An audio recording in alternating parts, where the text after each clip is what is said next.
네, 윌리엄 더들리 뉴욕 연은 총재가 9월에 미국의 금리 인상에 대해서 그 가능성이 낮아졌음을 시사했습니다. 그로 인해서 뉴욕 증시가 곧바로 상승세를 나타냈는데요. 또 우리 시장에는 어떠한 영향력이 있을지 함께 살펴보도록 하겠습니다. 예, 이번 발언에 대해서 우리 시장 영향력 함께 체크해 볼 텐데요. 역시 오늘도 MTN의 김종효 전문위원과 함께 알아보도록 하겠습니다. 위원님.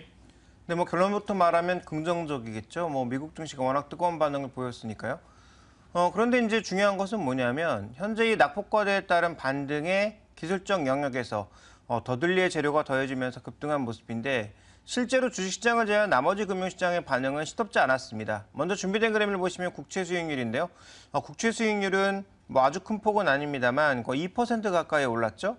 그러니까 지금 9월 달에 금리 안 올린다고 하면 10년물 국채 수익률이 안정적인 모습을 보이고 현재 물가도 낮은 수준, 그리고 성장률 기대도 낮은 수준이기 때문에 더 떨어져야 되는데 국채 수익률은 오히려 올라가고 있다라는 거죠. 물론 주가가 올라갔기 때문에 그 반대 개념에 있는 국채 수익률이 올라갔다 이렇게도 표현해 볼 수 있겠습니다만 어쨌든 시장의 반응은 달랐다라는 것이고요. 달러 같은 경우에도 이틀째 강세가 이어지는 양상이었습니다. 그래서 오히려 금리를 안 올리니까 달러는 약세로 가야 되는 게 정상인데 최근의 금융시장의 반응들은 원래 시장이 기대했던 바와 전혀 다르게 움직이고 있다라고 볼 수가 있겠고요. 다만 많이 눌렸던 주식시장은 급등을 하는 모습이었죠. 4%대 급등을 하는 모습을 보였고 이게 왜 그러냐면 이 연준위원들의 성향 분포를 봤을 때 투표를 하는 10명 중에서 더들리라고 하는 사람이 거의 이 중립으로 분류가 됐었거든요. 그런데 오늘 발언의 그 추이를 보면 완전히 지금 비둘기파 쪽으로 돌아서는 모습을 나타내고 있다는 거죠. 그래서 이런 부분들이 아마 시장에서 투표권에 아주 중요한 역할을 행사하는 사람 중에 하나니까 분명히 옐런의 의지를 바꾸지 않을까, 옐런이 좀 올리려고 했었는데 이런 의지를 바꾸지 않을까라는 기대감을 나타낸 것이고요. 실제로 선물 시장이라든지 아니면 사람들의 이제 여러 가지 심리를 봤을 때도 9월 달에 인상 확률이 50%에서 최근에 20%대 초반까지 떨어지는 모습을 나타내고 있습니다. 그러니까 이런 여러 가지 기대감들이 반영이 되었지만 실제로 금융시장의 반응은 달랐다라는 거죠.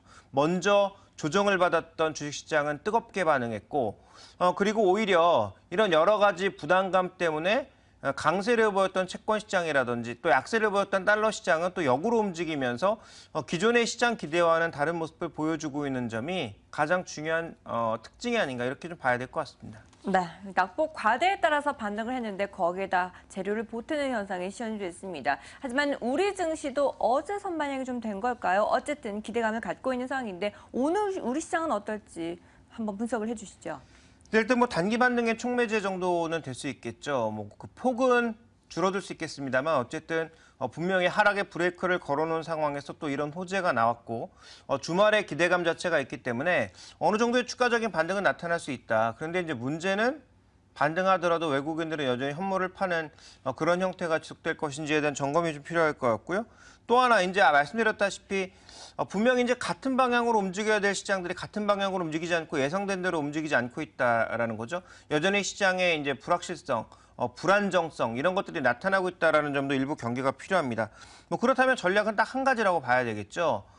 주식을 조금 비중을 늘려간다고 하더라도 아무거나 다 늘려가는 것이 이제 초반의 상승, 지난 이틀간의 상승에는 낙폭과대주들이 순환하면서 다 올랐는데요. 그러면 이제 이런 낙폭과대주의 순환매가 계속 이어질 것인가, 아니면 실적과 수급이 이어지고 있는 그런 종목으로 한정시켜서 종목 수를 축소시켜 나갈 것인가? 전략은 당연히 후자여야 된다라는 거죠. 전자는 단기에 그치고 좀 우리가 중기적으로 아니면 장기적으로 봤을 때는 지금 수급과 실적에 받쳐주는 종목군들로 가야 된다라는 그런 결론을 당연하게 얻을 수 있습니다. 투자 전략으로는 역시 실적과 수급이 뒷받침이 되는 업종 내에서 투자를 해보자라고 말씀을 해주셨고요.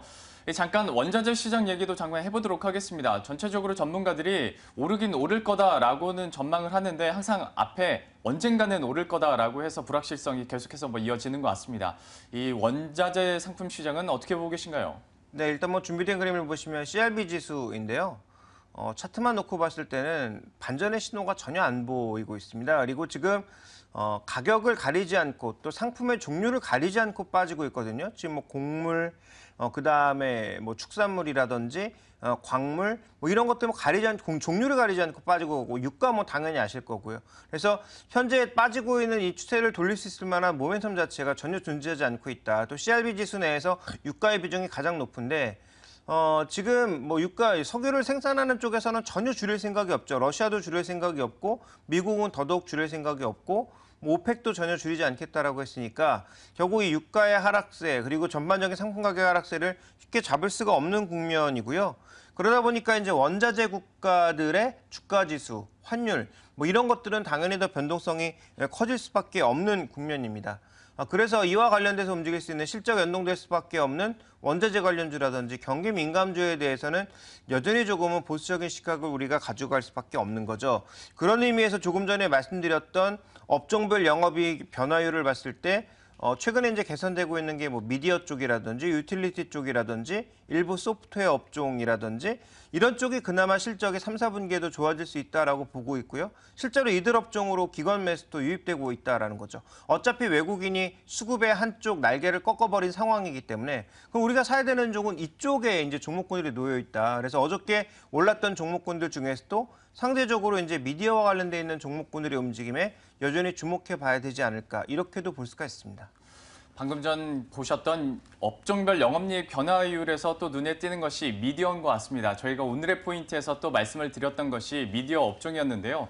최근에 뭐 OTT 서비스랄지 전반적으로 미디어 콘텐츠 관련한 종목들이 좀 각광을 받는 것 같습니다.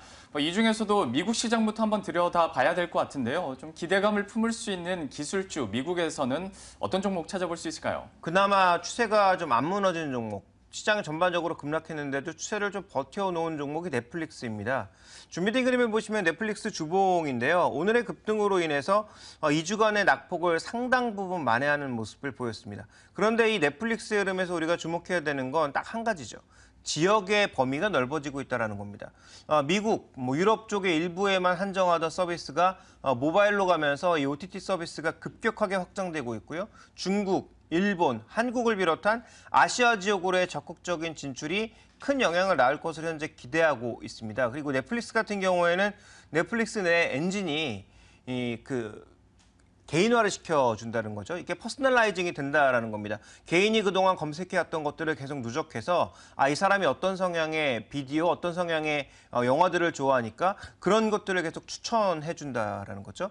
그러면 미국과 유럽 쪽에서는 그 추천해준 것들을 실제로 이용하는 빈도수가 75% 그 정도나 된다라는 것입니다. 그래서 넷플릭스가 지금 현재 굉장히 고평가되어 있는 것은 사실이지만 아시아 시장 쪽에 뭔가 런칭하게 된다면 두 번의 도약이 가능한 거죠. 첫 번째 도약은 그 넷플릭스의 오리지널 그 제작물들이 워낙 좋은 평가를 받고 있어서 한 번에 도약을 했고요. 그 다음 도약은 오리지널뿐만 아니라 넷플릭스의 힘 자체가 워낙 커지니까 이제는 방송사들이 스스로 콘텐츠를 바치고 있는 형국, 갖다 바치고 있는 형국이죠.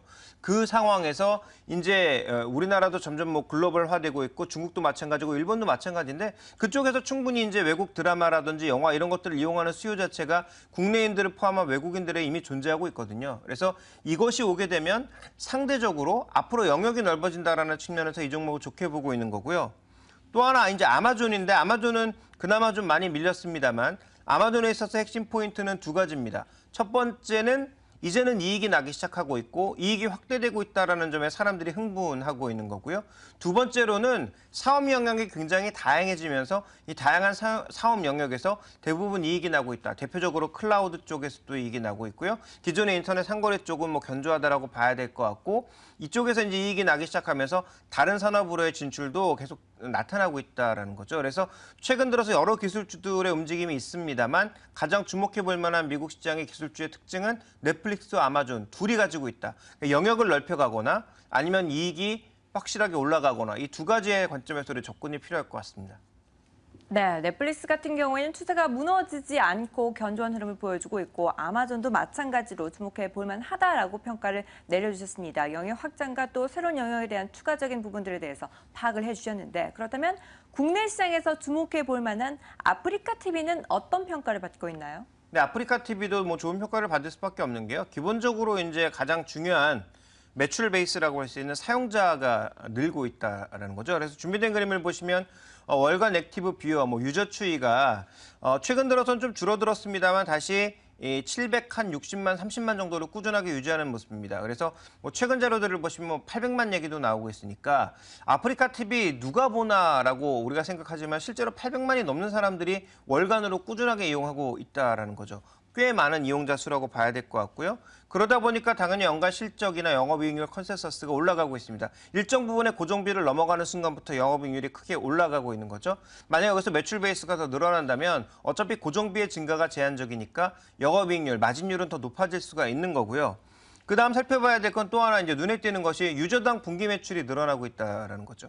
그러니까 우리가 흔히 얘기하는 아프리카의 별풍선을 쏘는 사람들이 점점 늘고 있다. 이용자가 늘어나면서 관심도 늘어나고 있고 별풍선의 사용 숫자도 늘어나고 있다라는 점이 중요한 포인트라고 봐야 될 것 같습니다. 그렇지만 이제 한 가지 약점이라고 보면 경쟁업체들과 비교해봤을 때 상대적으로 이 한 사람당 매출이 그렇게 높은 수준은 아니어서 그럼에도 불구하고 이 종목이 왜 성장하는지에 대한 이유는 조금 더 따져볼 필요가 있을 것 같습니다.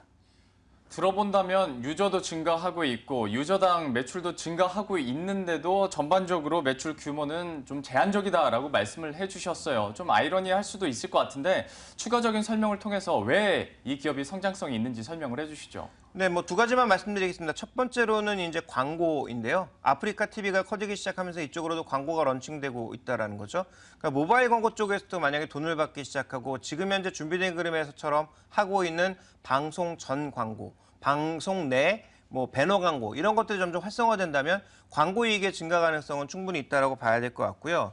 그다음 또 하나 살펴봐야 될 것은 이 홈쇼핑 이쪽과 이제 앞으로 채널을 더 열어서 콜라보를 할 수 있다라는 거죠. 그러니까 이런 쪽에 추가적인 이익 베이스가 늘어날 가능성이 있기 때문에 현재 이 종목에 대해서는 여전히 좋게 보고 있다 이렇게 봐야 될 것 같습니다. 그런 관점에서 이 종목에 대해서는 고평가 논란은 충분히 있을 수 있지만 여전히 성장이 가능하다라는 측면에 조정시 매수 관점 정도는 유효하다라고 보고 있습니다. 네, 광고의 매출 확대는 기대감이 큽니다. 조정 씨의 매수 관점을 제시해 주셨습니다. 자, 이렇게 해서 이슈들 하나하나씩 다 체크를 해봤고요. 발빠르게 또 시장에 대한 전략을 세워보도록 하겠습니다. 오늘 장선 전략 함께 하시죠.